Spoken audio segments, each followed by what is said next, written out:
আসসালামু আলাইকুম, কেমন আছো? আশা করি সকলে অনেক ভালো আছে। আলহামদুলিল্লাহ আমিও ভালো আছি। আজকে সকাল সকাল ভিডিওটা শুরু করে নিয়েই তো আমরা সব কাজ সারি, তারপর আরিয়ানকে খাবার দেবো।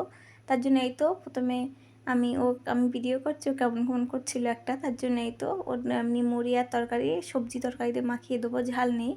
আজকে ডিম আর সয়াবিন আর সবজি রান্না করব। তার জন্য এই তো প্রথমে আমি ডিমটা সিদ্ধ করে তারপরে ছাড়িয়ে নিয়ে আর সবজিগুলো কুটে কাটে নিয়ে তারপরে এই তো ভেজে নেবো। কড়াইতে তেল দিয়ে সয়াবিন, বড়ি, আলু, সয়াবিন আর ডিমটা ভেজে নেওয়ার পরে এই তো তারপর ফের কড়াইতে তেল দিয়ে শুকনো লঙ্কা আর জিরা ফোড়ন দিয়ে তারপরে আলুটা আর পেঁয়াজটা একসঙ্গে সব ভেজে নিচ্ছি।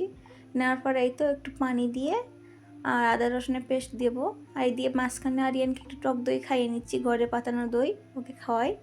তার জন্য একটু পানি দিয়ে ফের মশলাটা ভালো মতন কষিয়ে নেবো। তার জন্য প্রথমে আমি নুন দিয়ে দিলাম, তারপর টমেটো আর কাঁচামরিচ আর সাথে একটুখানি হলুদ আর মরিচের গুঁড়া আর ধনে জিরে বাটা আছে ভাজা, ওটা দিয়ে দেবো। দিয়ে খুব ভালো মতন মশলাটা কষানো হয়ে এসছে। মশলা কষানোর পরে এই তো তারপরে সয়াবিনটা ভাজা আছে, ডিমটা ওইগুলো দিয়ে খুব ভালো মতন কষিয়ে গরম পানি দিয়ে দেবো। দিয়ে ভালো মতন 20 মিনিট মতো রান্না করে নিলে ভালো মতন সিদ্ধ হয়ে যাবে। সিদ্ধ হয়ে গেলে এই তো ধনে পাতা দিয়ে নামিয়ে নেবো। আর সাথে ফের সবজিও রান্না করব। তার জন্য এই তো সিম, আলু আর কাঁচা টমেটো, পাকা টমেটো মিলিয়ে রান্না করব। প্রথমে আমি কষিয়ে কাশি ওটা দেখালাম না, ওটা এমনি সবজি রান্না করি।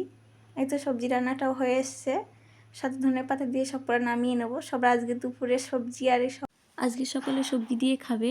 আর যদি ভিডিওটা ভালো লাগে অবশ্যই লাইক সাবস্ক্রাইব করে পাশে থাকবে। আসসালামু আলাইকুম, আল্লাহ হাফেজ।